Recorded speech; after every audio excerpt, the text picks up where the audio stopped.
Hello guys, so good morning. Dito na naman tayo sa shop. So, meron tayo dito yung unit. Ito. Kay Sir Gerald, all out to. So, all goods na yung makina and transmission. Ito yung inayos natin na pinarefresh na makailan. So, pasukin natin kung ano yung hidden ito. Yung hidden talent tong kotse ito eh.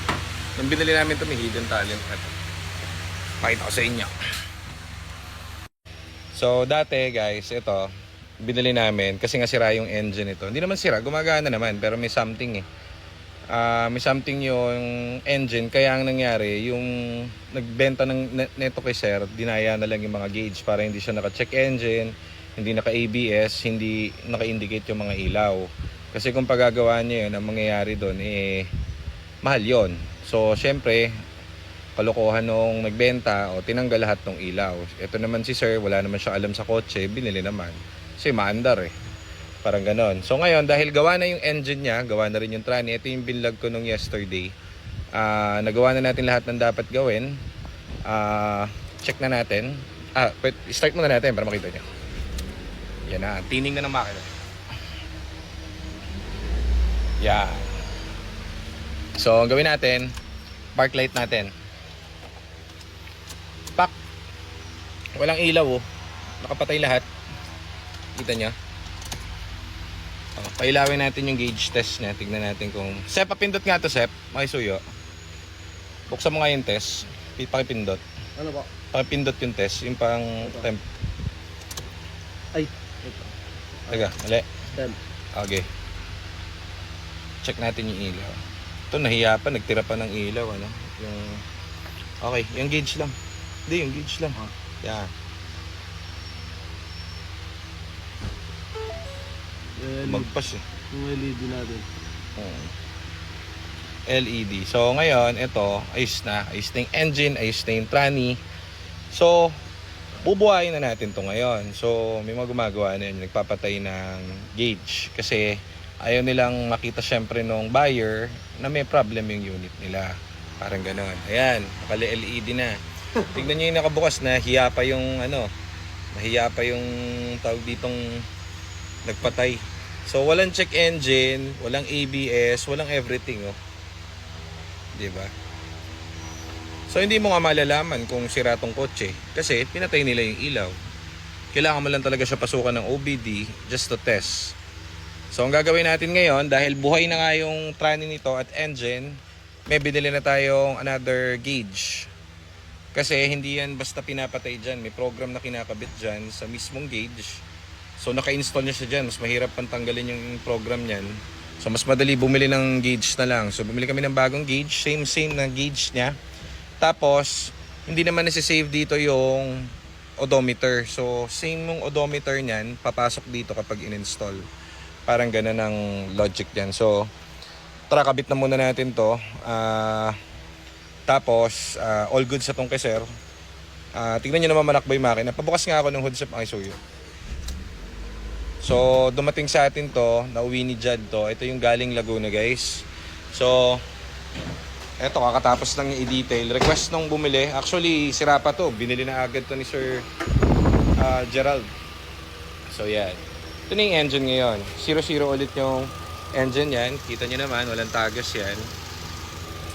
Ang tining ng makina. Ibang-iba na to sa una. So, again, pwede mo yun ibenta ng ganong estado. Maandar naman. Kaso lang, nagbabawas tayo ng kalokohang unit sa marketplace. Kaya inaayos natin, binabalik sa stock at saka natin nire-resell sa tao para wala siyang problemahin.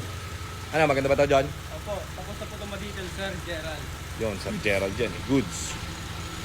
Kita nyo naman, nakatulan na ni Aljon pero kulang pa sa cleaning. Kailangan pa i-detail kasi may finishing pa kami dito. PMS na lang to, John, oh. I-PMS na lang ito. Ilang araw ito nakabukas? Dalawa yata. Pati yung isa. Yung charcoal. Charcoal, dalawa rin. So, yan. Yan, ang ganda ng tunog, oh. Pakinggan nyo. Diba? Wala nang hagok. May tumutunog kasi dyan nung nakaraan. Parang makakalas na bakal. So, kaya pinatay na yung yung odometer dito para mabenta nila yung kotse. So, ayan, ganda, pogi. Kinis! Kinis! So ayan, update ko kayo mamaya. Try muna natin to, balitan natin ang gauge. Tapos dadalhin na ito sa ABS natin. Gagawin yung ABS kung meron man. May code kami nakita dyan for ABS. So next na yan is, next in line is the ABS. Then ayun lang muna. After gulong, then releasing na tayo. Test drive pa rin muna yan. Pero 2 araw na ito nakabukas dito. So tingin ko it's all goods. Ayun lang muna. Update ako mamaya. Thank you. Palitan na natin yung gauge nito. Teka, di ako naglalaro.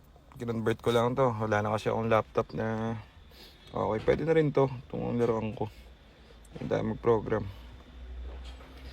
So, pasensya nyo ng aking pang-program dahil lobat yung aking mga laptops. So, programming tayo. Instrument panel. IPC and papatak. So, IPC means Instrument Panel Cluster. Ito, para mabuhay yung mga mekos-mekos. Okay. Yes, parehas ang ring.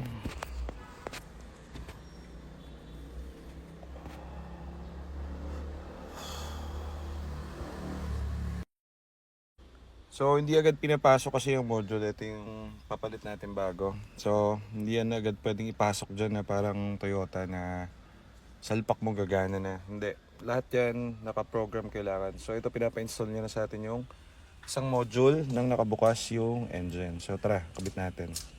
Sep, do your thing. So, tanggalin nyo na yung kanyang IPC. Tapos, kabit yung isa. Ayan na yung luma. Ito na yung bago.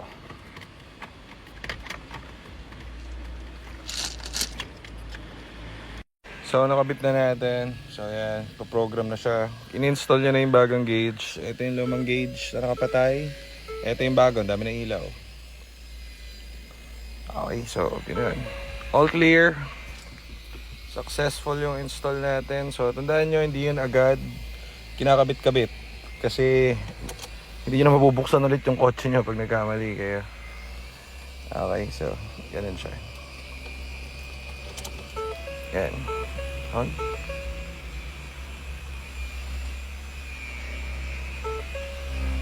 May check engine no? May check engine na to, yung kanina wala.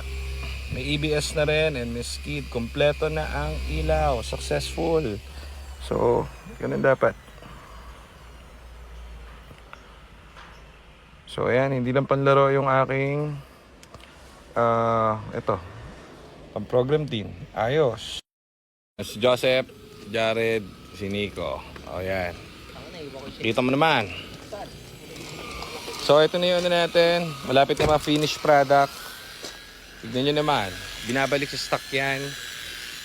Ford specs. So, kung paano siya lumabas sa kasa, ganun din namin ginagawa. Kumbaga, second hand man siya. Siyempre, pinipilit natin na at least yung prospect natin is lumabas siya same as normal before. So, tanggal na yung mga mekos-mekos at wala ka nang alalahanin. So, syempre, guys, yung mga, eto, kunwari, makinis na. Hindi namin 40 yung, yan, si Aldo, nag-detail. So, kung kaya namin, gagawin namin. Pero remember, ang transmission and engine ng ganito, maabot 150k. So, para may benta sa mga tao ng same as market price value, sobrang panalo na po. Meron nung isang araw, kukwento ko sa inyo, may, naman to, kwento lang. May pumunta dito, nag-view ng EcoSport. Dami niya tinest drive. Talagang lahat ng EcoSport namin tinest drive niya para ma-sellan siya. After niya mag-test drive, di na siya nagparamdam. So, okay lang naman. Walang problem doon. Pwede kayo mag-test drive dito and pwede kayo magpa-quote. Lahat kami friendly dito. Pwede nyo check lahat. After 2 weeks, may nag-message sa akin. Dadalhin daw niya sa akin yung kotse. Yung EcoSport niya. Tinatanong yung address ko kasi tinag lang ako nung nag-message sa akin. Tinag siya nung nag-message sa akin. Binigay ko yung address ko kasi sira yung transmission niya. Sabi nung nakabili, nung nag-i-inquire, parang alam ko yan. Yung pala siya yung pumunta rito na nag-check ng EcoSport namin. So sayang kasi sana yung EcoSport na lang namin ang binili niya kasi gawa. So ngayon problemado siya kasi sira yung EcoSport niya, di umaandar. So magkikita pa rin kami dahil kami ang gagawa ng EcoSport niya. So shoutout sa iyo, sir. So hindi man tayo nagka-deal, magpaparepair ka naman ngayon sa amin. Salamat. So gawin niyo lang kaming option. Thank you.